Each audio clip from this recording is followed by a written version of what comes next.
Hey guys, welcome to She Knows Arsenal. Welcome to another live show. I thought after yesterday's show, why not go ahead and do another one?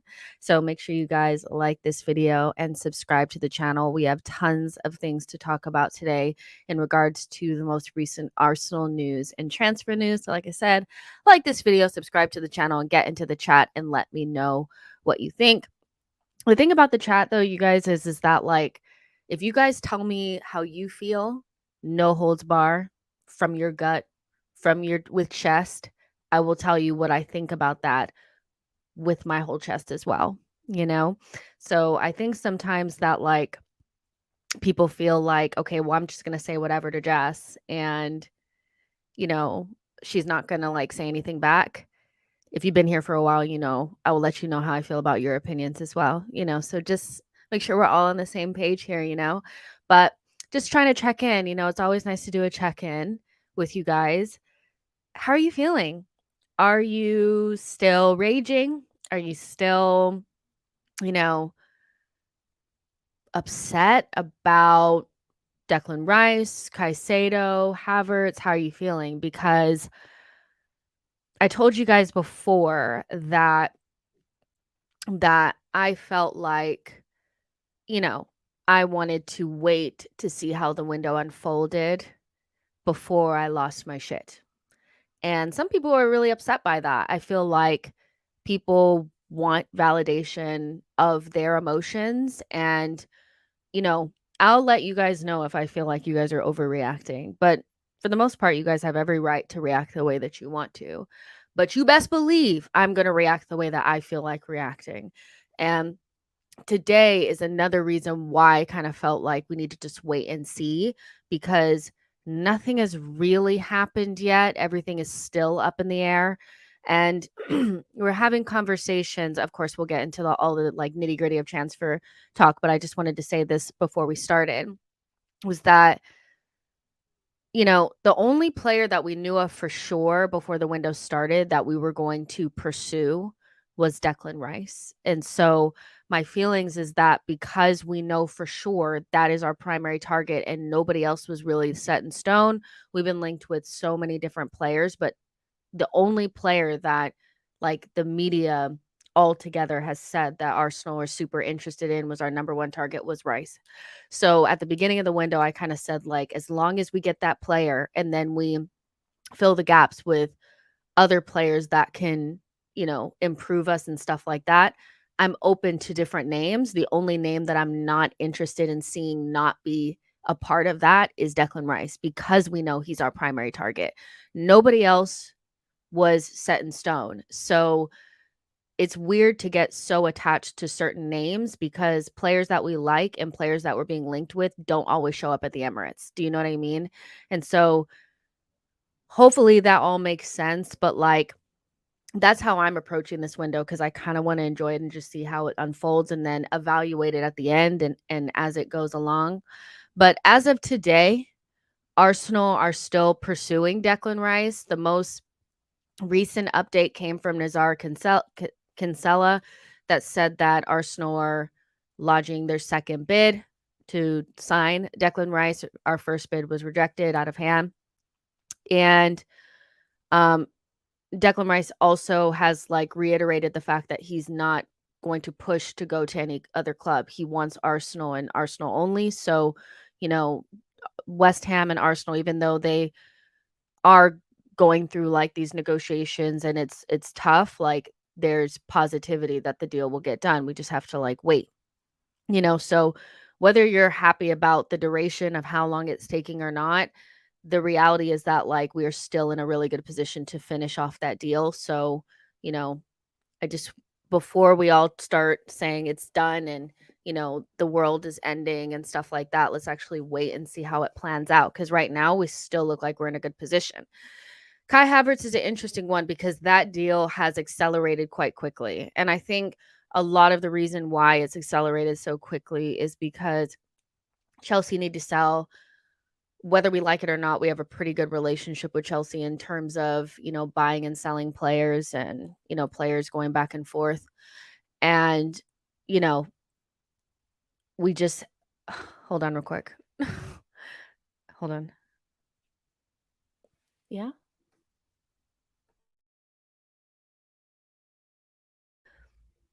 I don't know why Terry just called me from the other room. So odd.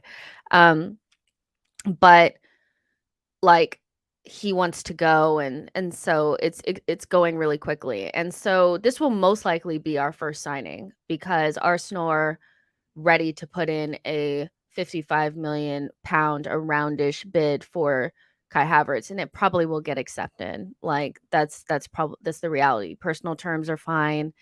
And so Kai Havertz is probably going to be Arsenal's first signing, which is something that nobody could really foresee before the window started.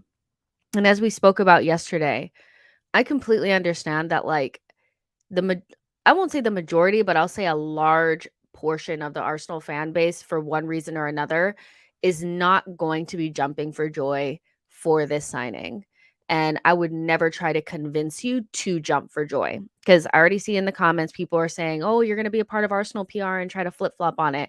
Well, the reality is that like again, I'm not somebody that's going to like my last meltdown was Jorginho. I'm too old for that shit now. I can't do it. Like my like psyche cannot take melting down over a football player. Like I can't do it anymore. I'm done. So, I'm just gonna wait and see how the player plays for Arsenal because I still don't know what Arteta's plans are for him. He's been so underwhelming at Chelsea, and they really had a difficult time trying to figure out how to use him best. So it's one of those where you just have to kind of wait and see. I know people are it's going to take a while to warm to a signing like this, you know? But yeah, if he ends up being good for us, you bet your ass, I'm going to be excited about it. Like I'm not going to hold a grudge because I didn't want the player from the beginning, but he ends up being good for us. Do you know what I mean? And that's got to be the hope from here. Some people are going to hope that it fails miserably because they want to be right. I'm just not like that. Even though I'm not totally enthused by the signing, I want him to do well if he becomes an Arsenal player because I want Arsenal to win fucking games. Okay. So, yeah, like call it PR if you want to call it PR, but like being normal and hoping that the player does well. And if they do, saying that they did, and not holding a grudge is like being normal. But the money is a huge outlay, in my opinion, for Kai Havertz for the bid to be like 50, between 50 and 60 million. That's a big outlay for a player that some people are saying is going to be like a squad option. I don't think Kai Havertz is coming to Arsenal to be a squad option. The wages that he's going to be on, the fee, the outlay, I think it's very unlikely that he's going to be some sort of like filler option behind Jesus and Saka and Odegaard. He's going to play a significant role. And that's an even bigger reason for me to hope with everything in my being that this guy can get back to being the player that he was at Leverkusen and not look anything like the guy that's been at Chelsea for the last 3 years. So, I mean, it's one of those things where it's just like I don't necessarily 100% understand it, but I'm willing to give it a chance because I want it to go well. Logic says Havertz isn't retiring. Why wouldn't we want him as a backup striker, right wing in our system? Um, I think some people would prefer him to be that because maybe they don't see him as a midfield option. What I've been reading, which different like Gunner Blog put out a report that was saying that there's another spot in the attack that he knows of that Arsenal are trying to fill, and his assumption, was that that Kai Havertz would be that player. That was his opinion, right? And then there were reports from like people from Chelsea, closer to Chelsea, that were saying that he was not happy that he was being used as a false nine because that's not his natural position. He's more of like a 10 type of player. So he wants to play more in midfield so he can like thrive. So those are conflicting reports. One is an opinion, one is more of like information, but we can't really check it. So we're still kind of in the dark around what position he would play, but he's still a young player. Like he's younger than a lot of the players that we consider young in our team. Ramsdale, Odegaard, Gabriel, he's younger than all of them. So he can get better and become a better player at Arsenal, or at least go back to the player that he was. We just have to wait and see. Do you know what I mean? Or I'm going to wait and see, because I'm just kind of like, I can't, you guys. Let's see. Michael says, we might Joe Linton, this player, put him in midfield to highlight his strengths in progressive passing and in behind runs. The thing about it's a little bit different because Kai Havertz is a huge outlay. And I think a lot of people view Kai Havertz as a decision not to get another player. And that is a big part of it. You know, I think in Arsenal's mind, like same thing with well, let's just stick with Kai Havertz. Like a lot of people view this as Arsenal choosing Kai Havertz over Caicedo, right? And so he already has an uphill battle as it is, being a Chelsea player, being underwhelming at Chelsea. Now, a player that Arsenal fans were hopelessly in love with, that is probably not going to end up at Arsenal, is what they would consider the reason, you know, why they're not going to get that player.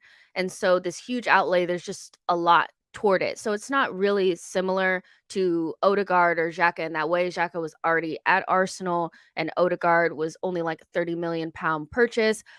But in the same way, like those are two players that in like from Odegaard's perspective, he was somebody that was by a lot of Real Madrid fans considered a flop, you know, at Real Madrid and needed to go somewhere else, change his environment to kind of like regain, you know, some semblance of like who he was. You know, coming to Arsenal really helped him like blossom again. Xhaka is a player that was dead and buried at Arsenal. Like Arteta really revived him. Those are two players for me in different ways that are good examples of like wasn't quite doing it, but in the right environment with the right coaching look like good, really good players, you know? So I think there's an opportunity for that to happen with Havertz. But the difference between those two is, like I said, the Chelsea factor, the outlay, the fact that people think that this is instead of Caicedo, you know, so he's winning people over, I think is going to take a lot, you know? Hightower says Caicedo feels like Basuma all over again, fan favorite. Yeah, like I remember that summer very well because I was actually somebody that was under the impression that like Arteta wanted to play with a double pivot. So like a lot of people, we have in our minds how we feel like Arsenal should be built. Like this is how what I would do. And at the time I felt like bring in Basuma, put him next to Thomas Partey, and we have a really good midfield. Still feel that way. Still feel like if that had happened, we would have had a good midfield. But Arteta had different, you know, a different agenda. Like that's not what he wanted to do. And so when Basuma went to Tottenham, I just had to like get over it because that was what I wanted. And yeah, we were linked to him. Like we were linked to Basuma for a long period of time, but we never pulled the trigger. And so I just had to get over it, you know, and just accept that that's not necessarily the way that maybe Arteta saw the midfield. And because, you know, we don't really play with a double pivot, we don't play with two defensive midfielders like that. I think it's safe to say that like maybe we just got it wrong. You know, maybe that's just not what Arteta wanted, even though maybe they were looking at the profile and the player. That's just not what Arteta wanted to do at the moment. But, you know, Caicedo is just he's an excellent player, and I can totally understand why like a lot of Arsenal fans, including me, are desperate to have him. But like I think it's in some respects you have to just say like, was he somebody that we knew for sure we were gonna go for? Not really, you know. So, you know, beyond Rice, like how upset can we be about not getting a player that like we didn't know for sure we were actually gonna go for or not in this window? Boy says no wonder United keep on moving backwards, man are obsessing over single results. Havertz is a baller, says, Jess, I love Havertz. He will come good. Hey, who knows? Nellie James says, we smashed Arsenal 7-0. Okay. Nicholas says, the transfer window is going to be the best sanity, going to test the sanity of the fan base. Kai Havertz, really?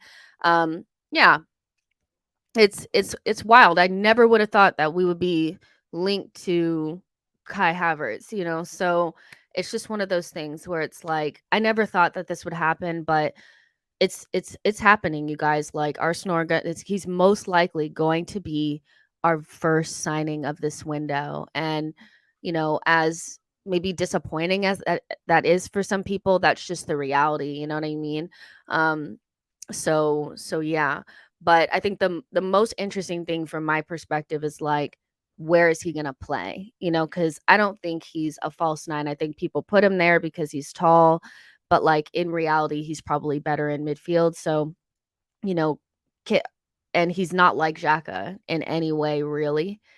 So how does that line up? If you're going to play Havertz, obviously things have to change behind the player because he's not the same load bearing wall as Xhaka is. How a lot of people have said this, and like my feeling on the Xhaka position is that the Xhaka position is not necessarily based on the characteristics and attributes of Xhaka. It's built on what Arteta wants. Xhaka has done his best to adapt to that position, and we've adapted a little bit to him, but like idealistically that player would have a more creative midfielder in it, not so much like a deep line playmaker kind of like doing their best to replicate those attributes, if that makes sense. So yeah, we'll see.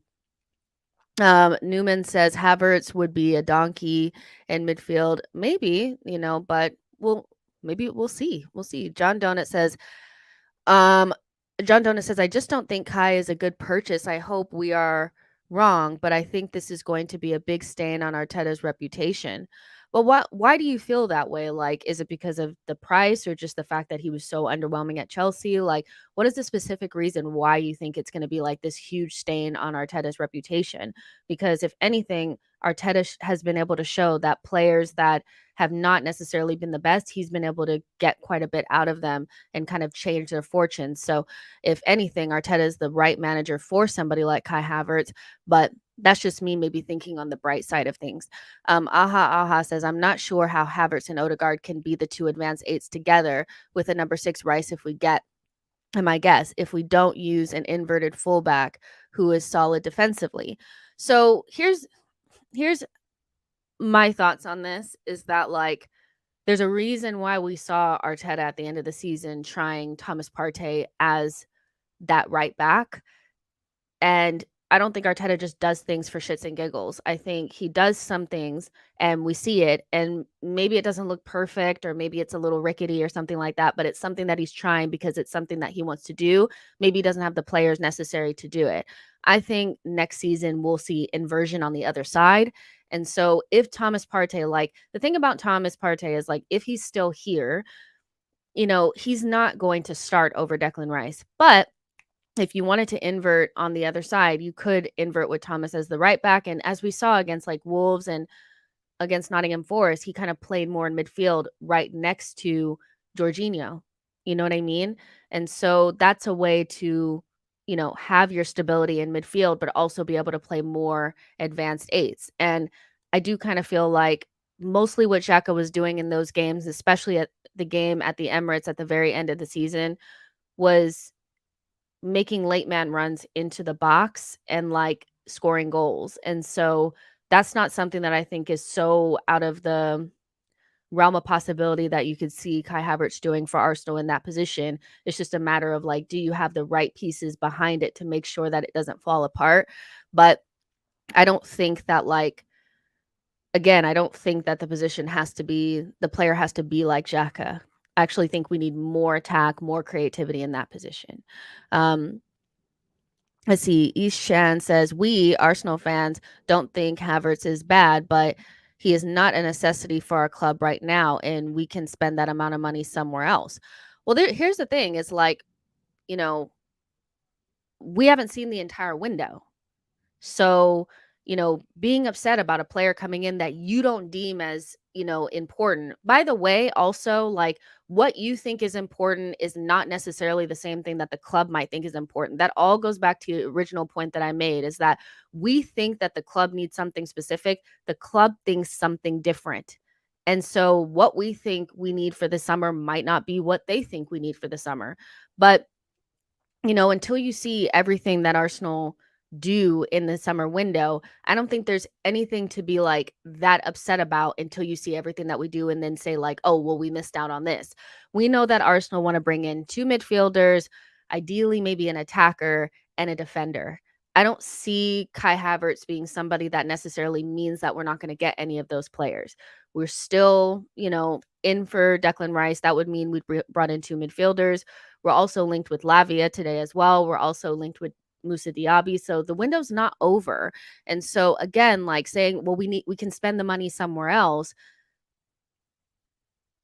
Spending the money there doesn't necessarily mean we're not going to spend money in places that you guys want. It just hasn't happened yet. The problem with this signing being first is that now people are going to assume that they're going to miss out on other things. And you don't really know that until the end of the window. Amir says, we have seen multiple instances of players being successful in the Bundesliga, but not quite cutting it in the Prem. See Sancho, Nelson, Havertz, Werner. I would prefer Madison if we have to. Fair enough. Social Join says, I don't get it, but coaches must have all the data and metrics. Kai must be closest to replicate Xhaka. Yeah, I agree with your first sentence, or that coaches must have all the data and metrics. Not sure we're trying to replicate Xhaka, but we'll see what Arteta is trying to do with Kai Havertz. Daniel says Kai Havertz is fast, good baller, and a good finisher. Things will work out. I bet he will get more than 15 goals for Arsenal. The reason why I was a little bit late is because I was in a group chat talking to a United fan, not Terry, but somebody else, about, Kai Havertz, and like he was betting that that he would. So basically we were trying to figure out like, okay, so I think that, what would be a successful season for Kai Havertz is if he were to play in that Xhaka position, were to be get more goals and more assists than Xhaka in that position. Because if you guys remember, like there were times that like Xhaka did really well, and there was times where it's like, okay, like a more creative, like natural goal scoring person would probably just tap that in. And so I said that Kai Havertz would get more. He said that he knew for sure that Kai Havertz would be worse than Xhaka. So we have a little bet going, $100 going. But yeah, like getting more than 15, like getting 15 or more goal involvements, I think would, for me, be a good indication of like him being good for Arsenal. But like some people are gonna expect so much more. My thing is, do better than Xhaka in that position if that's the position that you play in. Give us more creativity, all that kind of stuff, and I would think that it's a successful signing. So yeah, and not necessarily 15 goals for Kai Havertz, but 15 goal involvements. So 8 goals, 7 assists, something like that. So yeah, we'll see. Lucas says Havertz has great off the ball run and aerial ability, something that no one at the club has except for Martinelli. Fair enough. Boy says Havertz is not a striker. Why are people judging him as a striker? Makes zero sense. Wise up already, folks. I think it's, I agree with you that like I think it's obvious that he's not a striker. And so, there's a reason why all of the attacking players at Chelsea don't play well, is because they're not playing in the right positions. There's no composition or anything like going on there that would make any of the attackers there look good. Aubameyang went from our team where he didn't necessarily fit in to Barcelona playing really well to Chelsea and dead. Sterling went from being one of the best wingers in the league to being dead. So when everybody is dead at the same time, for me, it's more of a system club issue than maybe a player issue. But I think it's very obvious that he's not a striker. He can probably play false nine, but like if you expect him to be like a target man striker, you're going to be very disappointed because he is a creative midfielder, and it's pretty obvious to me.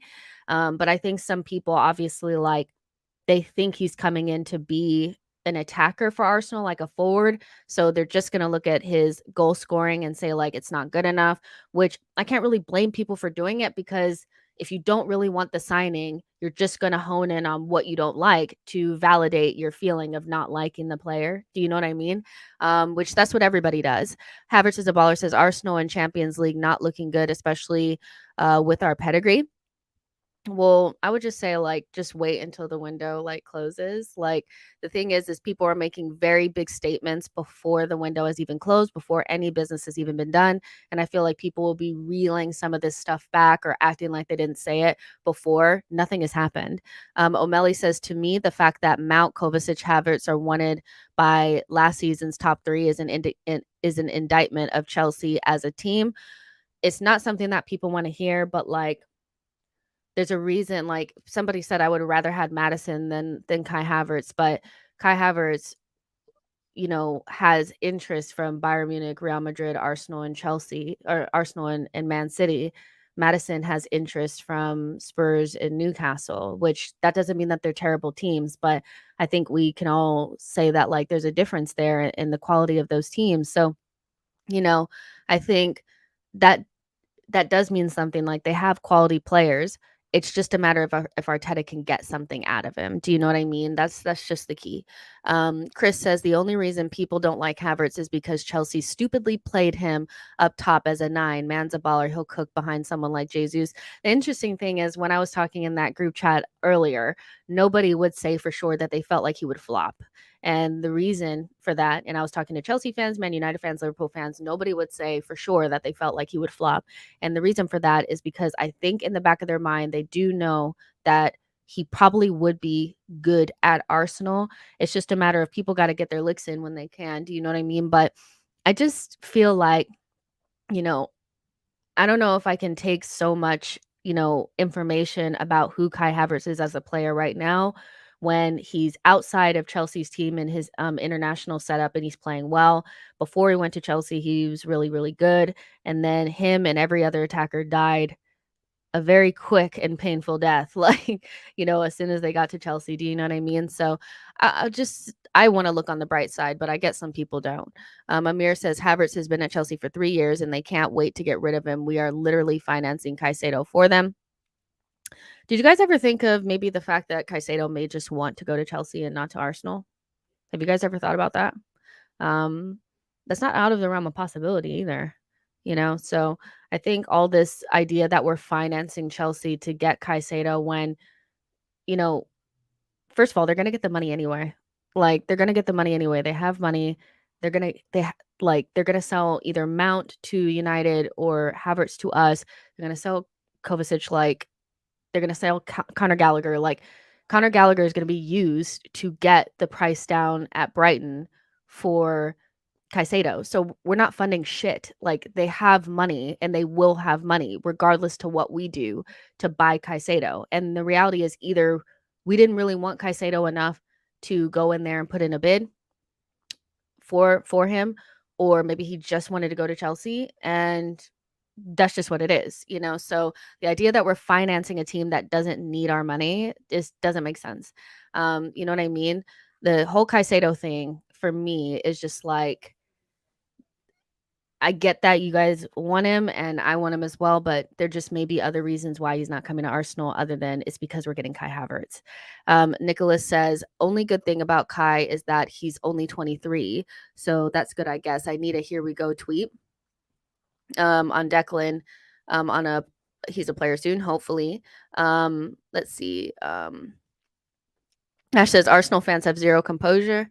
I kind of understand why, because people are like, well, you gotta understand why, because we're never good in the windows and we're this and that. I do think that, like, there's an element of like nervousness because we know it's such a big window, and in the past, like especially pre-Arteta, we never really spent big. We never really did enough. So there is like a level of like PTSD and stress and all that kind of stuff. But I still think you need to have like enough, you know, like enough, like your feet have to be on the ground enough for you to like be like nothing has happened. And sorry, the meltdown that I saw on the very first day of the window and the second day of the window for me was just not, it was too big for the information that we were given, So yeah. Ash, thank you so much for your super chat. Says 200 million purchases in one window, both DMs get real. Yeah, I mean, I tried to tell people like so many times that like even though Caicedo and Rice are the dream, like people want us to spend first of all, like, also people are not thinking about the aspect that, like, West Ham want a lot of the money up front for Declan Rice, and I think that changes how you view the window anyway, because, like, there's a lot of things that need to happen.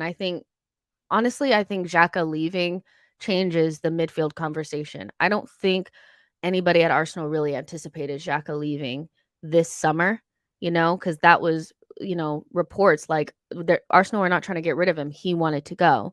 And so when you lose somebody like that, and you were already planning to bring in two midfielders, and then West Ham won a big chunk of that money up front, that changes how you move in the window. And so Arsenal fans are just like, just pay the money for both of them and just whatever. But I still feel like doing that means that you don't get other things. And I know people wouldn't be happy about that. So at the end of the day, like, I would just say, like, wait and see, because we're also linked with another really talented young defensive midfielder in Romeo Lavia. And so it's like, maybe that kind of, he's not as good as Caicedo, but he's very, very talented and could be just as good as him. So maybe, I don't know, from your guys' perspective, is it better to just get Rice and Caicedo, or, and just pay West Ham whatever and just blow your entire budget on that? Or would you rather, make sure that you have an additional attacking midfielder? Maybe it's not Kai Havertz, maybe it's somebody else. You bring in Lavia and you bring in, Rice. I don't know. I just don't think we can go through this window with only two midfielders. I think you need three. But that's just me. Let's see. Palmsy says, why wait and see when we screw up every window? Did we screw up the last window, the last summer window? Did you guys feel like we screwed that up? Because I don't feel like we really screwed that window up. I thought the last window that we had, albeit we didn't buy a bunch of players, but I thought, like the Jesus and Zinchenko signings, I thought were perfect for us and they worked really well. So the idea that we screw up every window, I think, is kind of laughable in a way. Like some signings work out, some don't, but like we don't screw up every single window. Like that's kind of like an overreaction in my opinion. Sohan says Lavia dominated us at the Emirates. Logic says Coach Dave agreed, so you're agreeing with Coach Dave, whatever. Boy says Rice, Simmons, Havertz is a good midfield recruitment. Jesper says, I can't lie. I'd rather get Kai, Lavia, and Rice instead of Caicedo and Rice. Guy Madison says, Edu and Arteta not cooking. They are bottling. Well, what are you going to say if we actually pull off these signings then? I mean, I think people are hedging their bets and almost like, I think some people are just genuinely afraid that we're not going to get what we need to get in this window. And because we had one bid rejected, they've completely like lost all sense of self. And then you have people that I think want it to go wrong, because they want to be right. So yeah. Mr. says, and last window we didn't screw it up, but never got the first targets. I mean, Jesus was our number one target, though. I mean, if you're talking about January, then that's the most recent window. But the January window is just like, I don't know. It's just historically not the best window to be trying to do big purchases in anyway. But in the last summer window, Jesus, we knew was our number one target because we knew it before the season ended. Zinchenko was not our number one target. But the only reason why we didn't get Lisandro Martinez was not because we weren't willing to pay the money. It was because he wanted to play for his old fucking coach. And that's the exact reason why we have Jesus and Zinchenko. Because the two of them had interest from other clubs in the top six, but they wanted to come to Arsenal because they used to play for Arteta. So it's for me, it's like, it's not a blanket thing. So yeah. O'Malley says people want to say I told you so bad. Everyone thinks they are football experts because of Twitter. Yeah, I mean, I think everybody has the right to their own opinion. I just feel like reacting so heavily before anything has really happened and then potentially having to like walk it back for me is like not something that I'd want to do because I've done that in the past. So wait and see and then react at the end, but I also just want things to I also like just want to think a little bit more positively because most of the times when I've thought negatively, things have happened good, so I don't know. John says we are finished. Angry. Okay.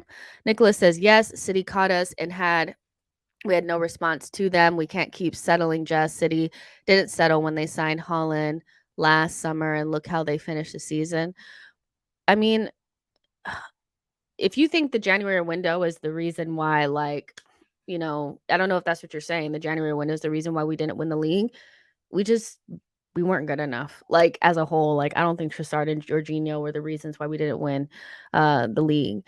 But yeah, City are actually just a way better team than us. And, I don't think what we're doing right now is necessarily an indication of settling and not trying to do better. Because again, nobody knows what we're doing in this window because it's only 3 days in. So, yeah, like, I just think a lot of this is just a little bit over the top, but that's just me. Ash says not buying Caicedo is not settling. We just didn't want to. But yeah, let's see. Let's see. So we've already kind of talked about Kai Havertz to death. You guys don't want him. Fair enough. I don't give a shit. Let's just see how it works out. Um, and if it goes badly, then we'll talk about that, because sometimes things don't go our way. But yeah, Romeo Lavia has also been linked to Arsenal as kind of like an alternative to Caicedo, what it seems like. The reports are saying that Arsenal have kind of like turned their attention to Lavia because Caicedo is most likely going to end up at Chelsea. And so, he's kind of like another choice. I was reading that Albert, one of our coaches, you guys know AirPod Albert, is somebody that's pushing for the signing. He's Belgian, or he's coached the Belgian team, and Lavia is Belgian. So this is coming from Miguel Delaney saying Arsenal are seeking to make Declan Rice and Romeo Lavia their midfield for next season, with another bid to be put in for West Ham captain and progress made for the Southampton youngster. So they're just saying progress is being made. Nothing is done, but Arsenal are interested in him. And, so that's the player that they're going in for, on top of, wanting to bring in Havertz and Declan Rice. And so that would be 3 midfielders. And he looks like a really talented young player. Like, he's 19. I think he came from City's academy. He was a standout player for Southampton, even though they were quite bad this season. He basically bossed our midfield at the Emirates. He's different than Caicedo because he's not as, I would say, as aggressive, like in terms of like his tackling and stuff like that. But in terms of like under 21 midfielders, only Caicedo has more, I think, more tackles or ball recoveries than Lavia. So he is talented. He's not quite Caicedo, but he's very, very talented. And so I don't know what it would cost, but it would probably be half of whatever it's going to cost to get Moises Caicedo, right? And so if you didn't like know anything about if you didn't really know anything about Caicedo, or you weren't so hung up on him, or you didn't know that, he was somebody that we were interested in, I really don't think Arsenal fans would be having like a conniption over Declan Rice plus Lavia, because it's pretty much very similar, so I like that link. I like it. I like him a lot. It's not, he doesn't have the same hype as Caicedo, but there's nothing wrong with that, really. Live says Havertz is a brilliant footballer. He'd be great for Arsenal. Pete says, when are we going to buy a world-class signing like Ozil instead of keep settling with average players and hope to change Man City? I don't know. If you think that we're going to walk up to Real Madrid and ask them for one of their best midfielders and get them, then that's an interesting way of thinking. I don't know if we necessarily need to go out there and buy world-class players. I think we need to buy players that improve us. And I don't think the players that we're being linked to are necessarily like not going to take us up to that level. You know what I mean? So, but if you think that Arsenal can walk up to Real Madrid and take one of their best midfielders right now, then that's fair enough. But also you have to remember that, like, Arsenal haven't been in Champions League for 7 seasons, so there's repercussions and consequences for that, and the repercussions and consequences for that are that you can't just walk up to any team and just snatch their players, you know what I mean?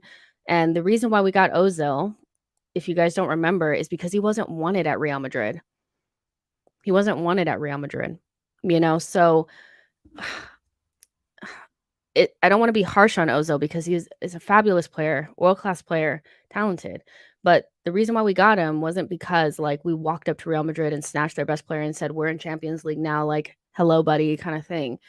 It was because he was unwanted. And so for me, that's not so different than what we're doing now, where Kai Havertz aside, like we're looking at the likes of like Gundogan, we're looking at Cancelo, we got Jesus and Zinchenko. Right now, Manchester City is like the best team in the world. And yeah, we're taking players from them, but I don't see that any like that much different than taking Ozil when he was unwanted at Real Madrid, albeit Ozil, fabulous player, but he was not the Ozil at Real Madrid for us either, So I kind of hear what you're saying, but like I'm not that fussed about bringing in world-class players and like feeling like that's the end all be all. I don't think there's anything wrong with bringing highly talented players and then becoming world-class for So yeah, but some people feel like we should just walk up to like Bayern Munich and just snatch their best player and say like we got him. Like that's unrealistic. King says, without any bias, I can't see you mounting a title challenge next season. The only thing that it would take for us to mount a title challenge for next season is it unrealistic to think that Arsenal could win 2 more games than they did last season? Because that's what it would take. Because you need to have 90 points, and we had 85. So yeah, but if you don't think we can, fair enough. Nobody at the beginning of every season, everybody says we're not going to do anything, so you're allowed your opinion. Logic says that's only because we didn't have the right team around. Ozil back then, he was still the same player from the beginning. Maybe you think that. I don't think so. I don't think he was the exact same player. But either way, the point is that it's not like we're not going to great teams and taking good players from good teams, and that's basically what we did with Ozil. Ozil was a very specific scenario where we were able to get a very, very, very, very good player because he was unwanted by the manager that came in at Real Madrid. That doesn't happen all the time. Social Join says Vinicius wasn't world class. He became one of the best. I mean, most teams are building teams like that now. Like I don't think besides Holland, you guys can tell me if I'm wrong, but Manchester City, I don't remember them bringing in any players that were necessarily considered world class before they got there. They were all like top quality, but Holland is kind of like the first player that I think that they brought in where I was like, yeah, that's a world class player when he got there. Real Madrid, they're buying like young players and highly talented young players, Camavinga, Tchouaméni, Jude Bellingham, like they're all like on the cusp of being world class. They probably are just about there. So I think we're highly hung up on things that don't really matter. It's more about bringing in top quality talent and that top quality talent working for you, and then those players become world class for you. So yeah. Let's see. It's just for me, that's my feeling on it. I've seen this going around a lot. I thought Champions League meant we were just gonna buy world-class players. I mean, the best teams in the world are buying highly talented players, and those players become world-class like when they're with them. Do you know what I mean? O'Malley says spot on, Jess. Aguero, that's an interesting example. If you think he was world-class when he got there, fair enough. Grealish was not world class when he got to Manchester City. He wasn't. Like, let's be fucking for real. Like, he wasn't. He wasn't. Like, I don't even know. Is he world class now? Like, I don't think so. So, he's very, very, very good. But is he world class now? Like, no. Chris Fraser says Bergkamp and Thierry Henry weren't considered world class when we got them. The market is insane these days. We need to develop some of our own talent and then invest in the key areas.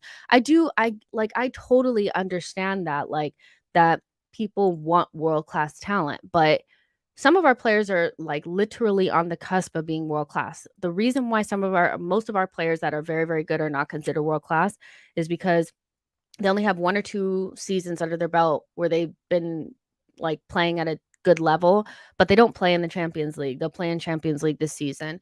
You can't really like, you have to have like that next level of playing at the top level and all that kind of stuff, and competing against the best and all that kind of stuff.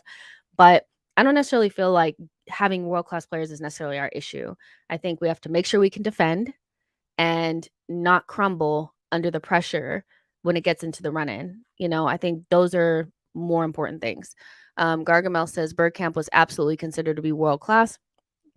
King Hoddle says our fan base constantly debate whether Son is world-class. I think I would consider Son. Do I consider Son world-class? It's hard because I think some of like the numbers that he's put up over the last however many years, you would, if you just took the Spurs kid off of him and put him in a Bayern Munich one, I think you would consider him world class. You know what I mean? But he's like right on that edge where it's like, is he not? But I think he's great. He's a great player. Yo-Yo says world class arguments are pointless as the term is overused. So yeah, Arsenal, are linked to Lavia. Like, I still feel like if in your heart of hearts, if you just like put your agenda away in terms of Caicedo and you forgot that we were ever linked to him, if somebody said we're going to sign Rice, Havertz, and Lavia, like in this window, potentially you would have taken that before the window started. I think most people would, even if you took Kai Havertz out and you said Rice and Lavia, I think you would have taken that. So I think that at least shows that Arsenal are going to bring in those two profiles for Declan Rice and another DM type player, up the athleticism and the physicality in midfield for people that are worried about like, oh, I don't want to see Kai Havertz in midfield. I don't think you necessarily would every single game. If you're going to go away to the Newcastles and, places like that, you could technically play Declan Rice and Thomas Partey or Declan Rice and Lavia in the midfield together and have more of a physical, like battling midfield if that's what you want. So yeah, I think those are good links for sure. And again, Declan Rice, like the most recent news on him is that second bid due to go in. I think it probably already has, and they're just negotiating, but has reiterated and state like he only wants to come to Arsenal and he's not going to entertain anything from anybody else. So yeah. Mamang says, is he ready? If you're talking about Lavia, he started in the Premier League this season. I think, regardless of his age, I think that's enough. The only problem is that like going from Southampton to Arsenal is completely different. And that's why I don't necessarily see him as somebody that would start every single game right off the bat. But I think he would be somebody that would take this, what Sambi was supposed to be. And as harsh as that may sound, like Sambi just didn't work. Like he definitely was a player that I think we envision being a Partey successor type, and then we tried to play him in the 8. It just didn't work out. But you still need that player that's going to be like, we can't have like, Partey needs some sort of like succession plan for him, because I don't necessarily feel like we need to, like, I think having somebody like Partey in the team is really important. That's what I would say. Like beyond Declan Rice, I think you need to have another combative, like kind of physical presence that can also play ball. And that's what Thomas Partey gives you. He can play right back, he can play box to box, he can play DM. So, I think that's what they wanted Sambi to be, but he doesn't have the defensive awareness. So maybe bringing in Lavia is a way to replace that person in the squad. Jorginho replaces El Neni and Declan Rice replaces, I don't know, he just is in the squad. You know what I mean? So there you go. Aha says, is Lavia ready to be a lone 6 for us? He's done well so far, but does he have he does have flaws as well, as you'd expect for a 19-year-old. I think he'd work well alongside Rice, though, with Rice as a box-to-box midfielder. Yeah, I think he just gives you another option and future-proofs the Thomas Partey situation if, he does leave the club or whatever, but because he's an important type of player to have in your team. But I don't know if he's ready necessarily right this moment, but bringing him in now when you have Jorginho, Rice, and Thomas Partey doesn't require him to be ready at the moment. So I think that that's important to put out there as well. Austin says, I think as fans, we need to get comfortable with a lot of rotation in and out of our squad. We still need to grow into a better selling team, which we need a lot of talent coming in and selling us on some of them. Interesting about the selling situation as well. Like we saw that Ainsley Maitland-Niles has been confirmed to leave on a free from Arsenal today, or he's going to leave on the 30th, but it's already been confirmed that it's going to happen. And so that always makes me think about the fact that like we could have gotten 15 million for him in 2020 after the I think a year after we won the FA Cup. And people were kind of like flip-floppy back and forth about whether or not we should sell him. He's a great squad player. What's going to happen? Blah, blah, blah. But I just think like it's better to sell when it's not obvious. I think, when it's obvious that you need to sell a player, it's kind of too late, and so selling players is super important. I think the club is trying to learn from that. We saw that we sold Willock. People tried to reinvent or like, revise history a little bit on Willock, but it was always fine to sell Willock. It was never really an issue. And I think we sold him at the right time. Now this summer, we have some really sellable assets like Balogun and, Tierney as well.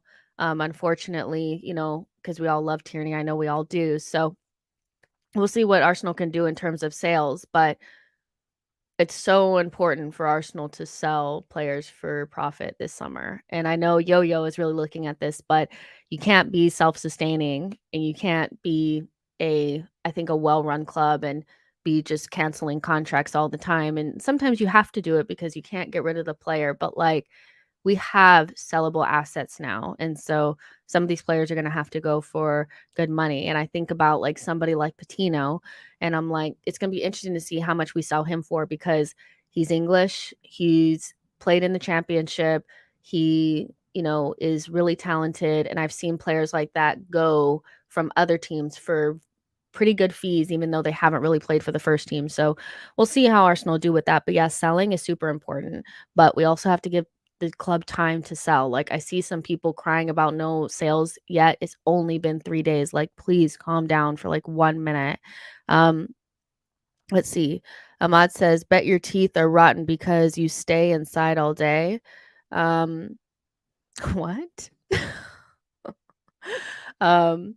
Ahmad says the only thing you have is gums. Okay. I think you guys are talking to each other because you definitely ain't talking about me. Okay. Let's be real. Just Jay says, are Bayern in the race for Havertz? The last thing I saw is that like they're interested, but they're not going to join because they can't afford him, So I think we have a free run at him. Vindaloo says, what I'm worried about is if we get Havertz, Chelsea hijack the Rice with the funds. I mean, I think the issue with the Rice situation is that with Chelsea, the reason why he's not going there is it's two different things. It's one, they don't have Champions League, and two, there was a fallout between his dad and some of the people there. And so, I don't necessarily know if I see, them coming in for him, but the club would be well informed on whether or not other teams are going to be interested in him and coming in for him. And so we'll see how that pans out. But I think we're really far down the line, far enough down the line where I'm not sure we actually have to worry about that. Let's see. Ode says, we can all see her teeth are Ben White. Palmsy says, okay, time will tell, but I've not seen a title for about 20 years, which I also get that's why people are so anxious as well, is because we got really close to winning the title and we didn't. So people want everything to be perfect, Ibby says, third day of the window, and I'm seeing some of our fan base on YouTube and Twitter calling for Edu out. The overreactions are kind of mad. Patience, lads. Let's see. Yo-Yo says Arsenal fans pocket watching. Gargamel says non-negotiable. I need Mbappe, Neymar, and Cancelo. You also need a reality check because that's not going to happen. King Huddle says the league will be even more competitive this season. Newcastle have effectively created a new top 7. Brighton have De Zerbi and Villa are resurgent. Yeah, that's true. But Arsenal can also improve. And that's the thing. It's like, I think we're all just assuming or anxious or stressed out about the fact that we feel like we're going to stagnate and everybody else is going to get better. Of course, things are going to get more difficult, but Arsenal should be 1 year smarter, 1 year better, more. I think we also have to give ourselves like it depends on how you tend to think. If you're a glass half empty, then you're always going to think like we're just going to stagnate, we're going to be the worst, and everybody else is going to surpass us. If you're a glass half full type of person, you're going to think that we're going to get better and we're going to compete. It is what it is. So yeah. Let's see. Elliot says all I'm saying, better get Rice. I agree. You have to get Rice. Like there's no ifs, ands, or buts, and I've said that so many times as well. Like, that because he's the one player that I knew for sure that we were going to go for, that's the one player that if we don't get him, I think I'll be like very, very, very, very upset. Do you know what I mean? So, Boy says, just let Arteta cook, folks. He's chefed up a whole season with damn near expired goods. Get him fresh produce. It's different. It's a different maybe a different conversation you're trying to say. Fair enough. Let's see what else. Boy says someone rationalized to me why everyone is now so married to signing Rice when he was first mentioned. Nobody wanted him. I think some of it is let's see. I'm just making sure nothing else has come out. Let's see. Okay, so Pletty Goal says Bayern joined the race to sign Kai Havertz in the past few hours. However, Arsenal's interest is more realistic so far. The asking price is 60 to 7 million euros. That could also just be Chelsea trying to drive up the price too, because at the last minute, there's always a club that's coming in to hijack your deal. Let's see. I'm just trying to make sure there's nothing else coming up. Bayern consider Havertz as an alternative to Kolo Muani, Vlahovic, etc. That's another part of it is that, like, I did read that, Kai Havertz wants to stay in the Premier League and also doesn't want to play striker. So if they want to play him at the striker position, I feel like that might be a deal breaker for him. Some people are probably like, I hope he goes to Bayern, but, there you go. I'm just making sure nothing else has broken or come out, so you guys just give me a second. I'm just kind of like chit-chatting while I look. Sometimes it's a good thing when things break while you're on stream, but sometimes not. Let's see. Okay. Nothing has really come out. So the dude diary says, let's go Bayern. I love that. Let's see. Tactical Football says Declan Rice, why go to a club that's taken them 20 years without a silverware? Avoid, easy option, Man City. The only thing is, like, it hasn't taken us 20 years to win any sort of silverware. We've won silverware in between our last Premier League and now.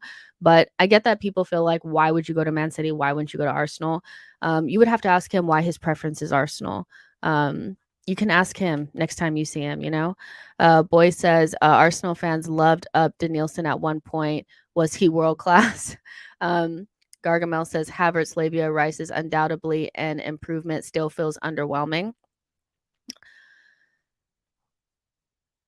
I don't know, guys. I don't know if I feel like that's underwhelming. I feel like that's more than I would have thought that we would have gotten, but that's just me. We haven't gotten them yet, but we'll see. But I also get that, like, people want the best players in the world, and they feel like I saw people like feeling like we had a chance to get Jude Bellingham. I just feel like there's an aspect of Arsenal are more competitive now, so there's better players that are available to us. But the idea that we've been outside of Champions League for 7 seasons and then all of a sudden we get in there one time and we're going to be able to get the best of the best is so unrealistic. So yeah. But yeah, there's 404 of you guys in here. Make sure you guys like this video, subscribe to the channel. So we've spoken a little bit about Rice. We don't really have to go into it as much because nothing is really going on just yet with that. Kai Havertz, the first bid is going in and it's progressing. Bayern are trying to enter, but it's more realistic for Arsenal to sign him. That's what they're saying. And then Lavia, like there's been progress on that front, even though it's not advanced. The last player that I want to talk about is Moussa Diaby, who is to linked to Arsenal today. He's been linked to Arsenal several times, but some pretty credible, sources have said that Arsenal and Newcastle are both interested in him, but Arsenal are kind of like leading the way on it. I actually am very surprised. I would be surprised if Arsenal brought in a very expensive winger just because we're about to re-sign Reece Nelson. I just felt like him being in the team meant that he would, you know, be given a bigger role. And if you're only covering like one flank, you're not going to be given a bigger role. But Arsenal have moved in recent weeks and are now in the pole position to sign Bayer Leverkusen's Moussa Diaby, left-footed right winger, that French. I think he's 24, plays for Bayer Leverkusen. He had a really good season. I thought he'd leave last season, but he ended up staying another season and looks like he might be leaving this summer. I've never been sold on him. I have to be honest. Like every time we're linked with him, I do kind of feel like, is there something I'm missing here? Because when I watch him live, I'm usually very underwhelmed. But when you watch his comps and you look at the stats, you can see why like we would maybe want him. And statistically, like Squawka did like this whole rundown of players that were very similar to Bukayo Saka. He was the most similar to Bukayo Saka out of everybody in like top 5 leagues. So I can see that like data wise, it makes a lot of sense. And when we went for Mudryk, I did think that Arsenal wanted to bring in a very direct, quick, pacey winger because we don't necessarily have that profile. I know people are going to be like, well, what about Martinelli? You know what I mean? Martinelli is such an all-arounder that he has a little bit of everything in his game, but that sheer pace that like really does scare defenses, I don't necessarily feel like Martinelli and Saka have that, even though that they're quick. Moussa Diaby is like a different level of pace. He would be really good on the counterattack. It's just every time that I've had the chance to watch him, I haven't loved him. And so I know he's going to be expensive. And I know we kind of like need somebody, but I'm not sure I want it to be him. So those are my feelings. So everybody that thinks I'm just always PR, blah, blah, blah, and I like every single signing, this is one that would probably take me a minute to like really wrap my head around because he's not somebody that I would necessarily want. But Arsenal look like they're interested in him. Now, I will only start to really believe this if and when we put in like a bid, in terms of like getting invested into it. You know what I mean? But if people were like kind of, oh, what's going on? Why is the window not moving? Because I saw that like on the first day and I thought that was like, come on now. I think there's enough movement for you guys to see that at least Arsenal are making some moves, even if you don't like them. The McChronicle says Diaby just runs quick in a straight line and can't finish for crap. Next, let's see. Gunner9 says we couldn't even get Basmati Rice. I mean, have we not gotten him yet? I mean, some of you guys, I still think you guys need to like wait and actually see if we get him or not, because some of this is going to look really bad if we do actually get him. Do you know what I mean? Yo-Yo says the skill set, Raphinha, Neto, Mudryk, Diaby. Does it make sense? I mean, are you asking me? I feel like in terms of going from Mudryk to Diaby, I can see what Arsenal are trying to do in terms of quick, pacey winger, kind of thing. But he's just not who I would choose. You know what I mean? Fortune says, I honestly don't know why people are so obsessed with world-class players. All these players people are referring to didn't become world-class overnight. Yeah. Vindaloo says, yeah, I need to stop stressing. I mean, stress at your own peril. I just feel like sometimes you could enjoy it a lot more when you don't get really wrapped up in every single link, you know? So yeah. Chris Fraser says, can't finish. Diaby's finishing is excellent. Still not my first choice though. Who would be your first choice? I'm not sure that I believe that his finishing is really bad. I'm not sure that that's what my problem with him would be. I don't know if that's one of his lower qualities, but I'm gonna ask somebody that actually really watches him. I know somebody that is a big Bayer Leverkusen fan and a German, Bundesliga, like, expert. I'm gonna actually ask her and ask her what she thinks. He had 9 goals and 8 assists last season, 2 in the Champions League, 3 goals and 2 assists in the Europa League.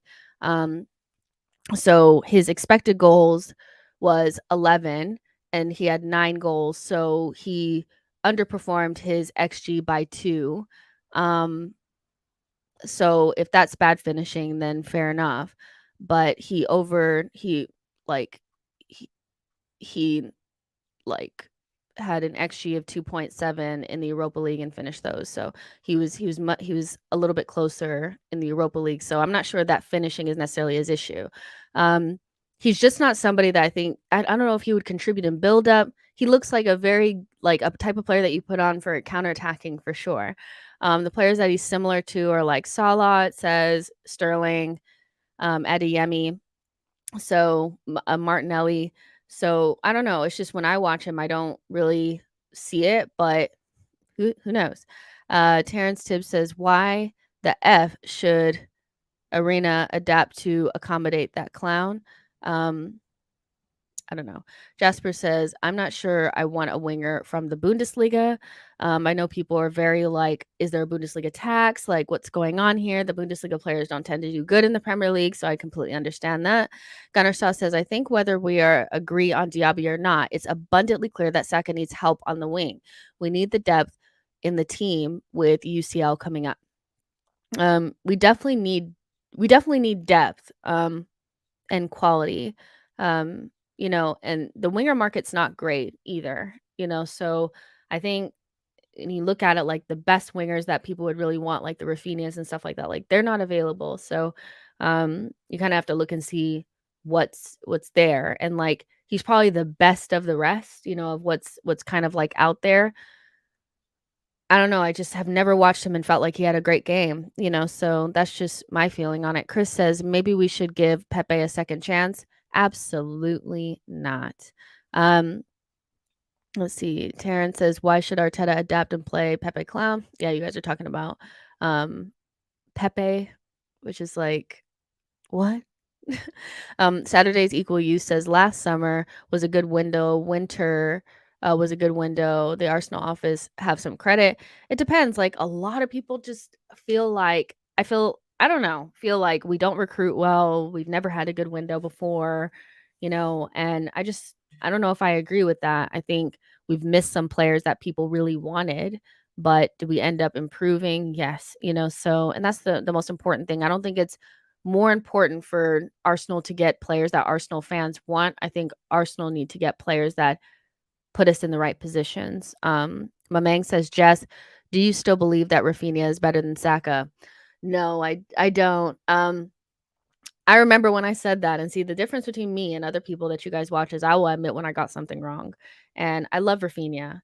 And that was before this past season, but Saka surpassed my every expectation this past season. I don't think I gave him enough credit, so no, Raphinha is not better than Saka, and I definitely got that wrong, for sure.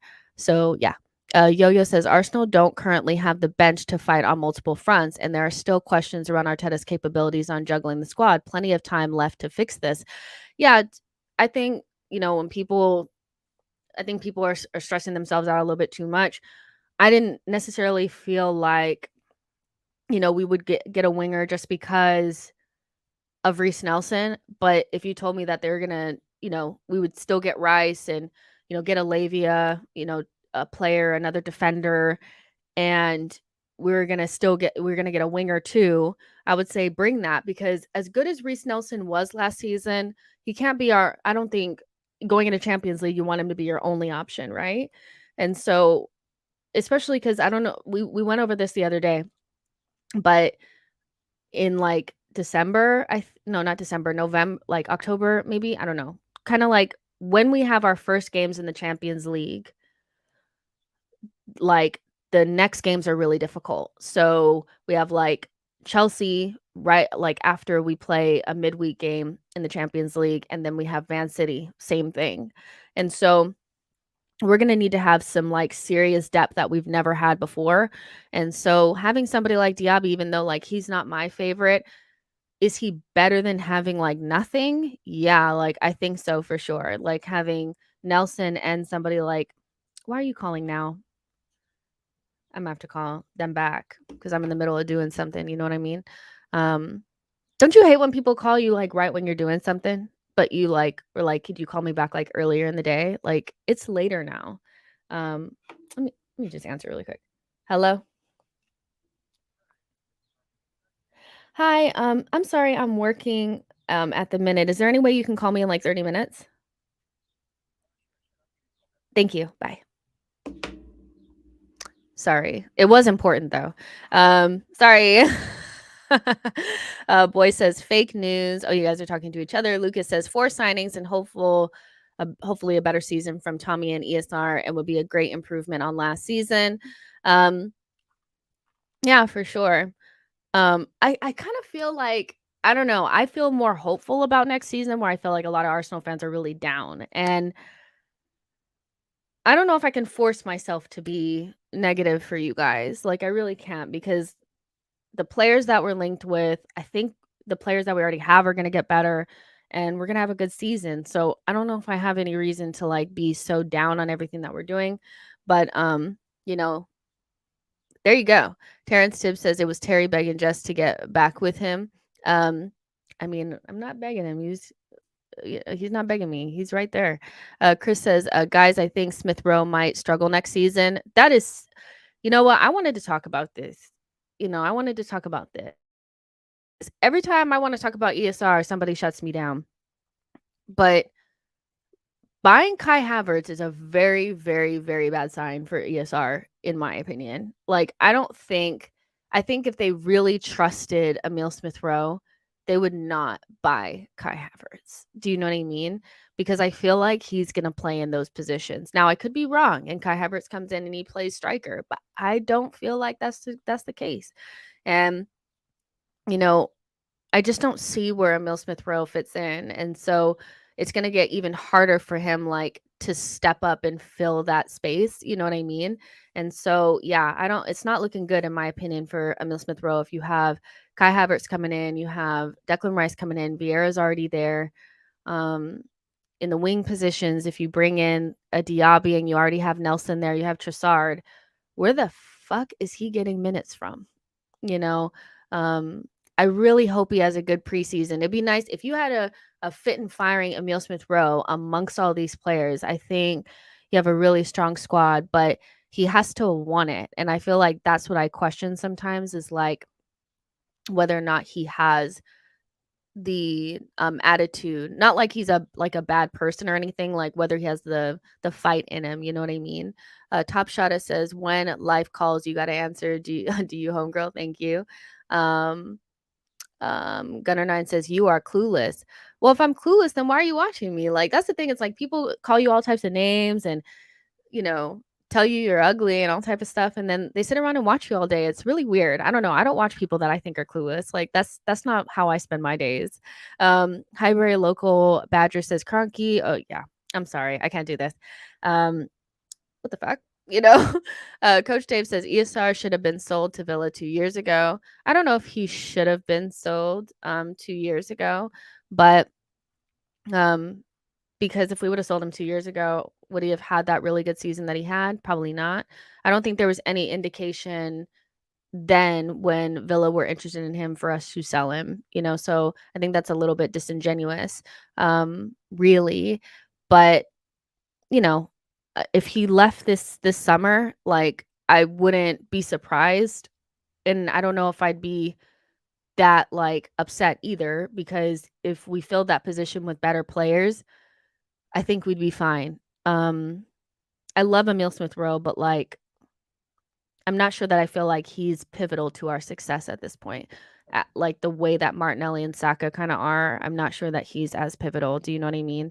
I feel like you can find players that can do with what Emil Smith Rowe does, but when it comes to Martinelli and Saka in particular, and Odegaard, those players are not as around. So those are my feelings on that. Systems Matter says, just we need Sasha Bowie or some other proper right back to go up against left wing like Vinny, Rashford, Matoma, Liao, all these guys that are good one-on-ones. I get what you're saying. You need like proper defenders, good 1v1 defender kind of situation. I agree with you. I think we need one on both sides. The problem is that the one that we have is supposed to be on both sides, but is never available because he's always injured, and that's Tomiyasu. So you definitely need one more. My number one option for right back would still probably be Cancelo. But I understand, like, maybe Sasha Bowie is like a better 1v1 defender, athletic, fast, those kinds of things. So he would be great as well. I just don't know him as well and I don't know how to like how to feel about like him being from a different the Turkish league and how that translates over to the Premier League. You know what I mean? But yeah, like we definitely need another right back, and you're probably right that it needs to be somebody that's a really good 1v1 defender, just like a proper like fullback type of player. I just feel like I would prefer Cancelo just because I know he'd take us up another level, but that's just me. Let's see. Chris says, should we sell Balogun to get some money? We loan him for another season. I think we should sell him. I think we should sell him. I don't think he doesn't want to fight for his position. So I think it's the choice is kind of made. Do you know what I mean? So yeah. What's it called? Slice says they need a clinical center forward. Arsenal have enough of those winger forwards. Do you think so? I don't know if we have enough wingers. I think because Trossard kind of is better centrally, I'm not sure that like he's necessarily that big of a wing option for us. So really, I think you have more of just like Nelson, Martinelli, and Saka. So you still probably need one more. But I understand that people want the clinical center forward. I just don't think it's coming, you know? So yeah. Fortune says we should get a defensive right back, not inverted. Good shout.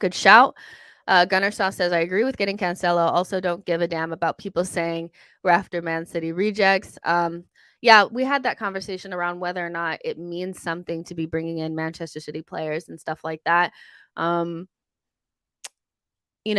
feel like maybe I would prefer them to be from different clubs, but then at the same time, if they fit the need that we have, does it really matter? It's an interesting debate. It really is.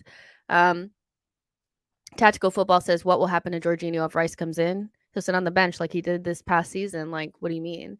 Like, he's a squad player. He's replaced El Neni in the team. And El Neni was the third choice, like DM, or he was like one of the three choices for DM. So, yeah. That's what will happen. He's probably not going to go anywhere. I think I already saw that Arsenal are not trying to sell him. And so, yeah.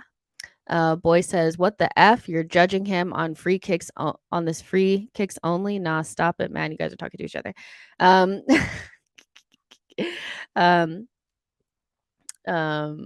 Let's see.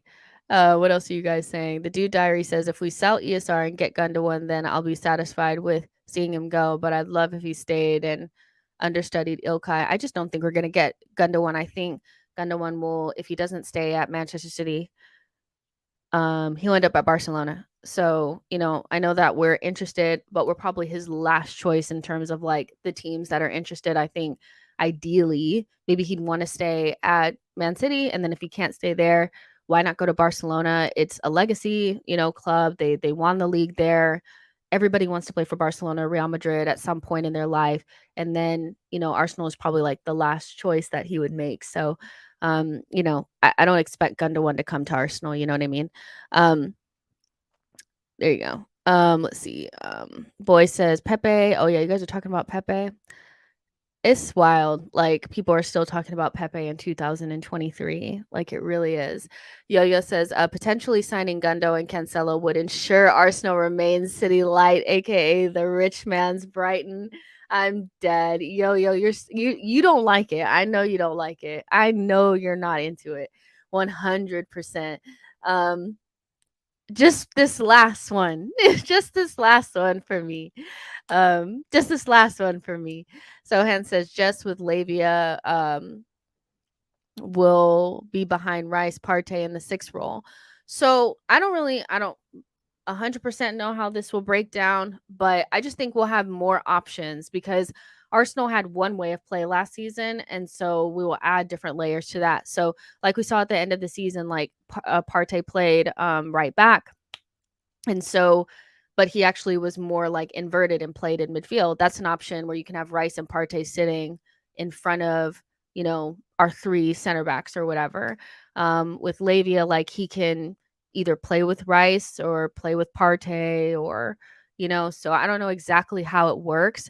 But if you bring in Kai Havertz and Lavia and Rice, you have so many different options that you can utilize in midfield.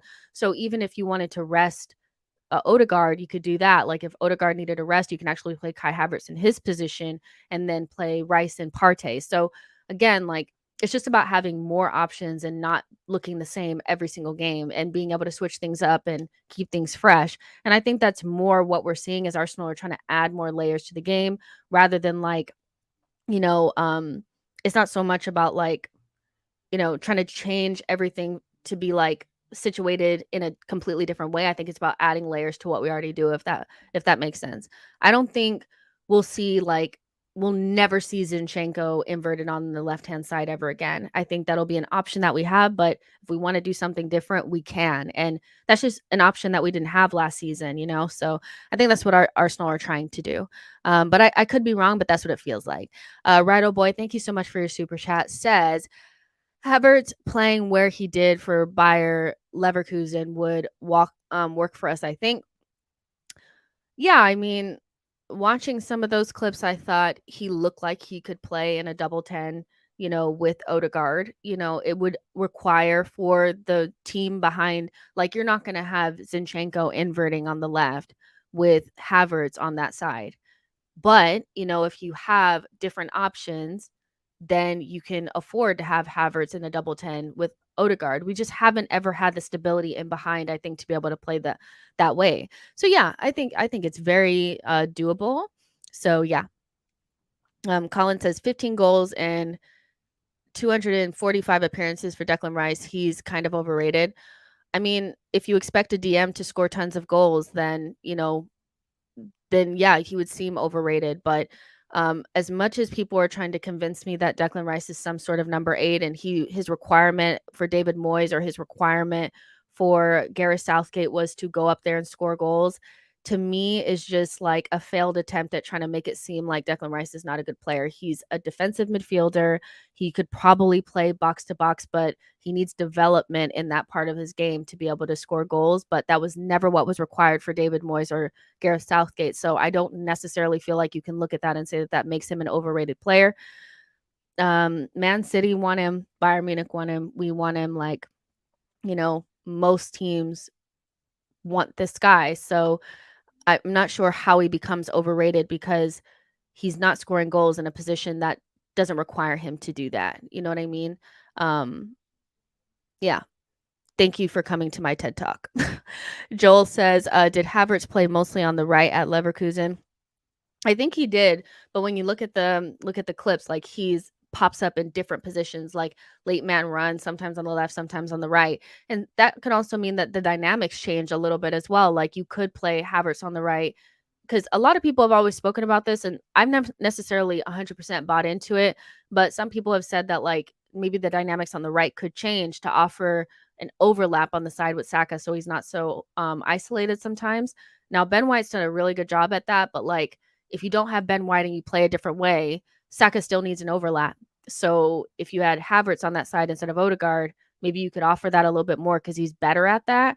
But it's just, I don't know how we're going to use him, but I'm interested to see how if we do bring him in. Righto Boy says, I'm sure he was just a 10 at Bayern. Mavi says, Kai is a steal. Chelsea didn't know how to use him. He is just not a 9. Lucas says, Havertz played with Julian Brandt as 8s. Yeah, as 8s. I call them double 10s. I call them 8s. I think people get way too like locked up in like the number. Like, what is he? Is he an 8? Is he a 6? Is he a 10? Where does he play on the pitch? He's just an attacking midfielder. Like, it's just that simple in my view. So Han says, I think maybe going 3 CBs, copying City's system and overloading midfield. Potentially, it's also like the system that we've played all season. We literally have been playing with 3 center backs the entire time. Ben White, Saliba, Gabriel with Zinchenko inverted. So nothing has changed. Like, I think we'll just invert on the other side sometimes. Like, I don't think we're gonna see I don't think that's gonna really change, you know what I mean? We've been doing it. It just have, like, variations of it, you know? Leon Felix says, "I believe Havertz played mostly as a 10. Not sure, though. They have very good have very good wingers at Leverkusen." Yeah, we have very good wingers at Arsenal as well. Um Oh, this is funny. I like this. Highbury's local badger says, "You've turned my club into Clown FC. Are you happy? Now you've destroyed my club, which I love. I love falling since the 70s. AFC RIP. 2007 to 2023. Get out. Go make love to KSC and Arteta in a remote island." Who are you talking to? Who are you talking to? And why have you been copy and pasting that a million times? What is that going to do? Go touch grass. Go get air. I know people are disappointed that we haven't won trophies. I get that. I'm not saying don't be. But, like, why are you in the chat copy and pasting this in here? I'm sorry. But, like, go love our KSC and Arteta in a remote island. I'm not going anywhere. Like, you guys, sometimes I say this in the nicest way.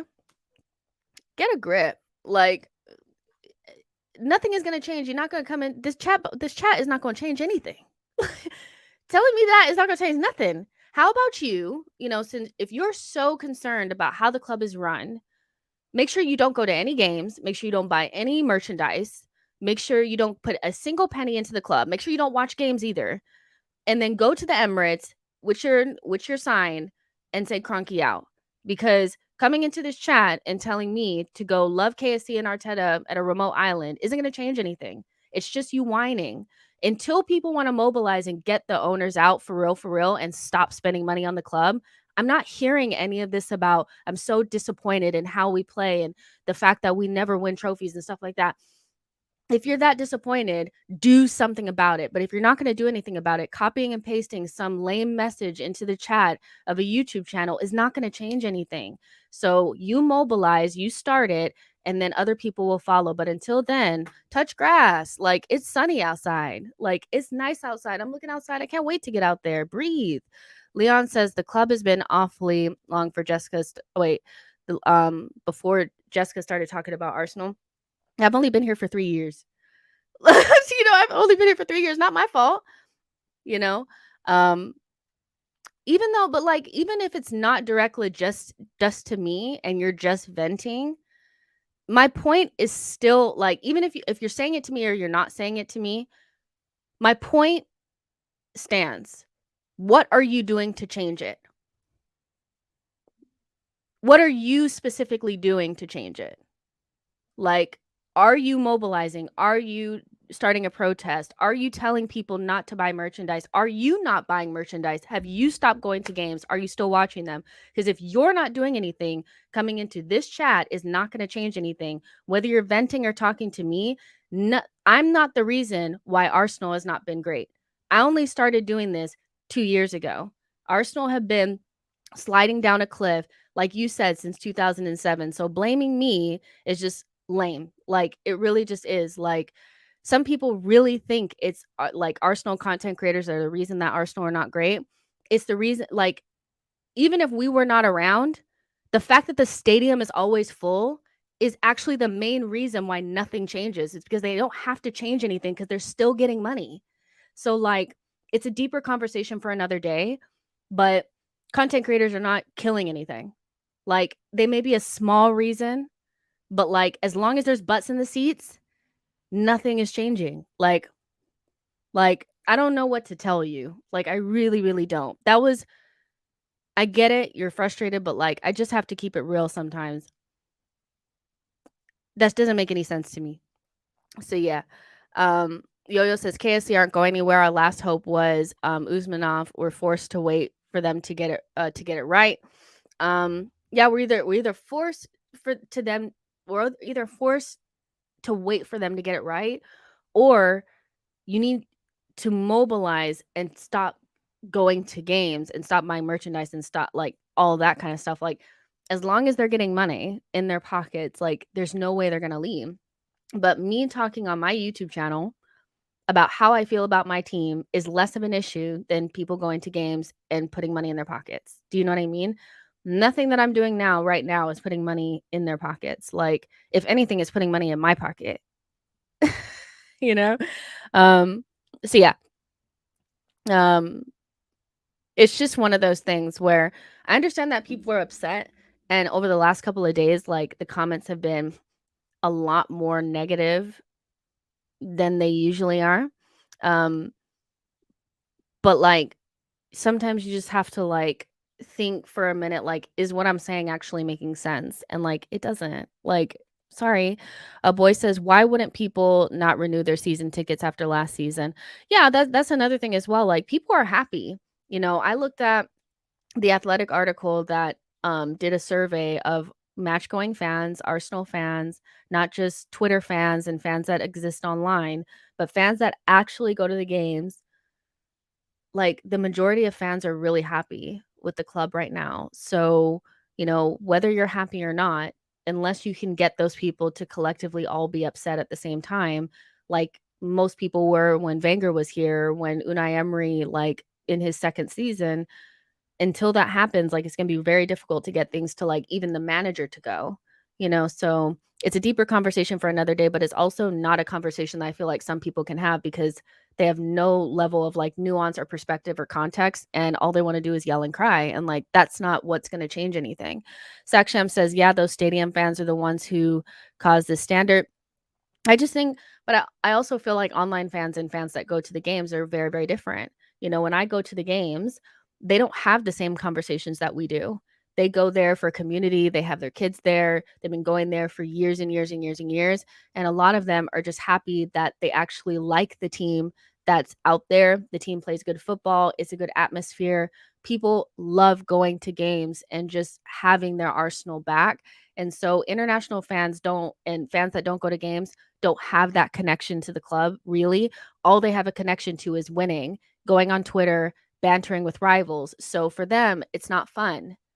But for people that actually go to the games, they're fucking loving it. So, like, it's going to be very difficult to get those people to stop going to those games. I don't know what to tell you, you know? Um, Let's see. Yo-Yo says KSC aren't going anywhere. Our club grew in value with them doing very little. Coach Dave says, look, you have a channel that's based on the team. People aren't just going to agree with you and tell you you're pretty all day. Did I say that that's what they have to do, though? See, like, you're getting personal and trying to make it into something that it's not. Like, I accept everybody's opinion, but like I said at the top of the show, if you have an opinion that I don't agree with, I will also say that I don't agree with what you have to say. I don't feel like people have to tell me I'm pretty all day. I know what I look like. Like, first of all, I have a man that loves me and he tells me I'm beautiful every day. I don't need y'all to tell me that, okay? And they don't have to agree with me. I've always said that this is not an echo chamber, but what you're not going to get is me to just tell you guys that you're right for yelling and screaming in the chat when that's actually not what's going to change. If you want something to change, you have to get the butts out of the seats. Like, come on now. But let's get back to transfers a little bit because, you know, I feel like that's actually why we're here, and not people that I don't know thinking that I want them to tell me I'm pretty when I know I'm cute. Like, hello? Um, let's be for real. All right, so somebody said bid rejected for Havertz, so I'm looking for that now. If you can tell me where it is, that would be helpful. That could be helpful.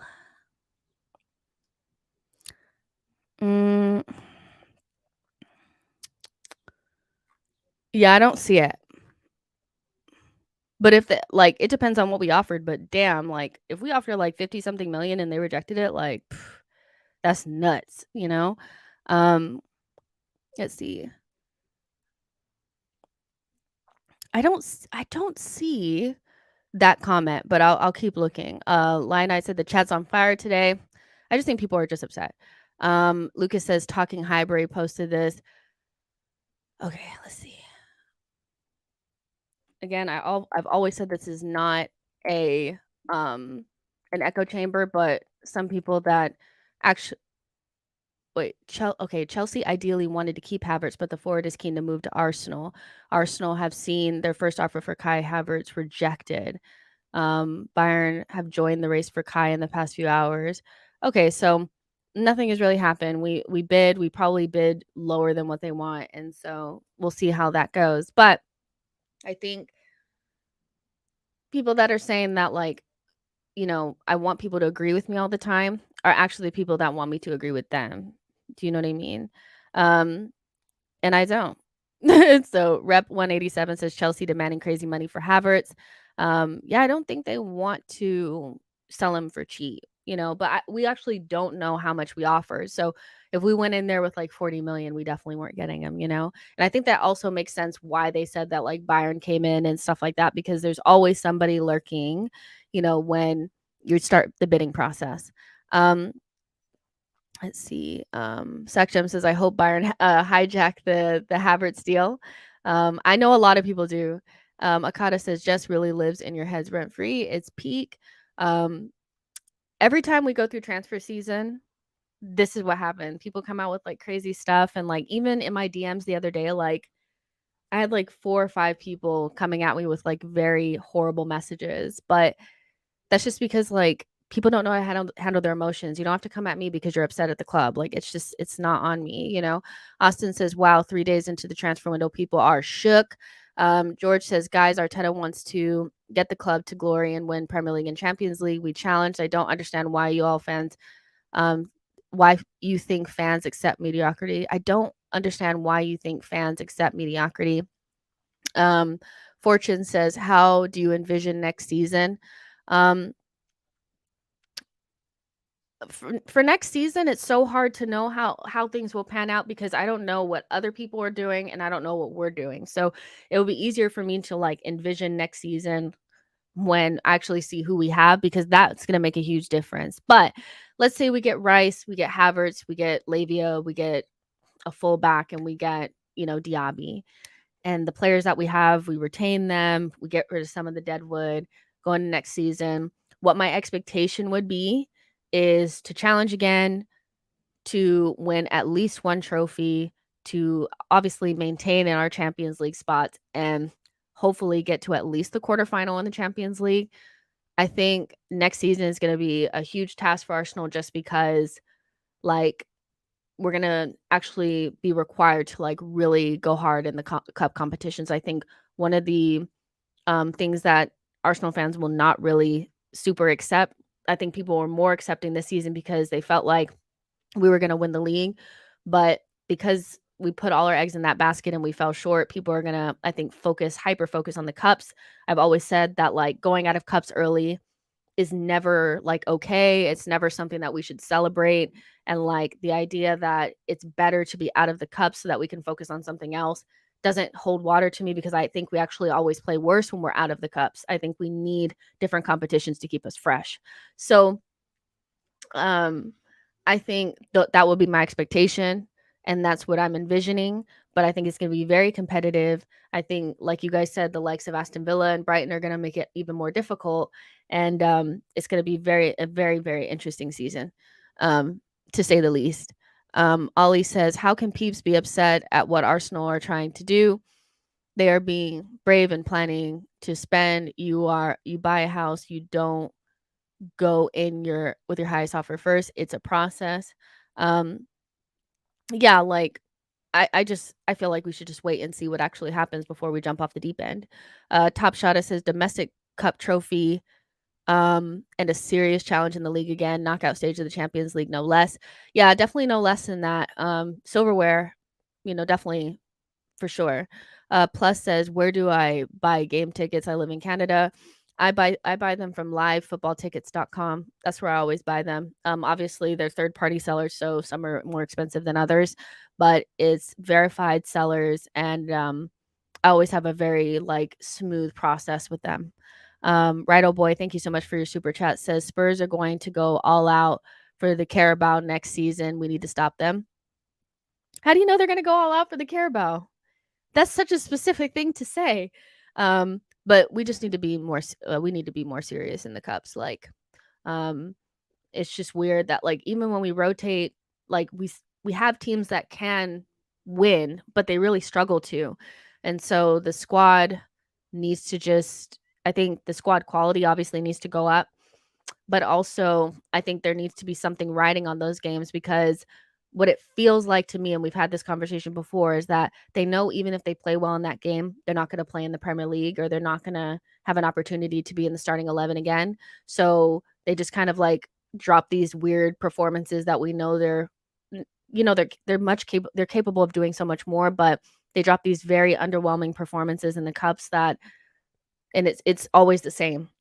We really struggle in the cups. We can't get the same energy going. And so I think putting more starters in those cup squads and also, if people play well, actually they have an opportunity to start in the Premier League would have more riding on it and people would perform better. Yo-Yo says, I have an extensive list of my expectations regardless of signings. Arteta has yet to convince me personally that he should be manager despite his evident improvement. I hear you've always been skeptical of Mikel Arteta for sure. And obviously, like for me, it would be harder for me to expect things if we don't bring in certain players in the window. But I just feel like even with what we have now, my expectation is like to still challenge, and maintain that Champions League spot. But we need to win a trophy, and so yeah, that's the key for me, no matter what, is winning that trophy. We need something, Rido Boys, thank you so much for your super chat. Says, I know, and trust me, they are going in next season. Yeah, I mean, probably maybe that's the first thing that he wants to do is get that Spurs don't win trophies things that, off his back, so maybe he'll try, but like I'm not really that worried about Spurs. I'm more worried about us, so if they go hard for that cup, they go hard for that cup. Hopefully we're in it as well. Yo-Yo says Arsenal needs silverware. His only success was with players who are now considered villains by this fan base. This young group needs tangible confirmation of this process. I agree. Saksham says postmate guy would be sacked before Jan from Spurs. Yeah, I mean, this is a different kind of appointment for them, though. So let's see how it goes. Leon Felix Cooper says, could be good for the development of the players mentally to play a final or two. Why not start with the so-called smaller cups? I mean, I think a lot of Arsenal fans would say, like, if they didn't feel like trophies were important before, they were kind of overlooking it. Seeing like West Ham, their celebrations, I think did really hit home as like you could have a really bad season in terms of like what you do domestically, but if you go out like in a cup, or what you do in your league, but if you go in a cup and you win it, that's the best feeling in the world. Like nothing is better than that. And so Arsenal just really just have to figure out a way to maintain their form in the league, but not let everything drop in the cups. And that's the new task for Arteta. Like if he doesn't get that right, I think he will be in trouble. Do you know what I mean? So yeah. Pomsey says Postecoglou might do all right for them. Yeah, I think so as well. Like, I mean, I just think they'll do better with a manager that's not like Mourinho or Conte. Like they need like more of a project guy. Boy says Arteta must win a trophy this season, regardless of who he does and does not sign. It's really that simple. Another FA Cup, a Carabao Cup, anything goes. Just win. Fair enough. Benga says, stop reading chats from trollers and idiots. It's a waste of time. It's fun for me. Sometimes I put them on the screen and just kind of give them what they want a little bit. But also the thing about the trollers and the people in the chat that feel like they're doing something, the more you chat, the better the stream does, which means the more views that I get, the more money that's in my pocket. So if you want to troll me and then I make money from it and my channel grows, that's on you, so I don't necessarily like go out of my way to like get rid of them or anything like that. It's on them how they want to spend their time. I just know I don't spend my time on other people's channels if I don't like them. Jeff says, don't forget Big Mo. I don't think he's gonna play for us, but yeah, like I'm glad that he's, feeling better and like he's gonna be ready for preseason. But if I'm really honest, like I think Rob Holding and Mo Elneny should be moved on. Rob Holding, there's no reason not to move him on. He's just sitting around waiting for preseason. And Mo Elneny is somebody who's doing his coaching badges. So, you know, mm, I don't necessarily feel like we should be counting on him next season in terms of like the squad. Um, I just don't think he's good enough. But you guys know that already if you've been here. I've been wanting it to move on from him for a while, even though I know he's a nice guy. Let's see. Palmsy says they're not even funny trolls. That's my issue. They're just moronic. It's just like I don't know. Like people are just I don't know. If this is how you want to spend your time, that's how you want to spend your time. Anamashis says, please pay up for Havertz. We need to buy Caicedo. Yeah, we'll see how that unfolds. But the longer that takes, I think, Chelsea do need to sell before June 30th. So they will maybe drop those prices at some point.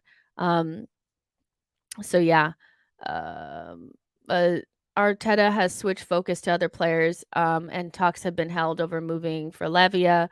The 19-year-old is likely to leave Southampton after relegation, and he's valued at 45 million. So that's kind of about what I was saying. Like he's going to be like half of what Caicedo costs. So yeah.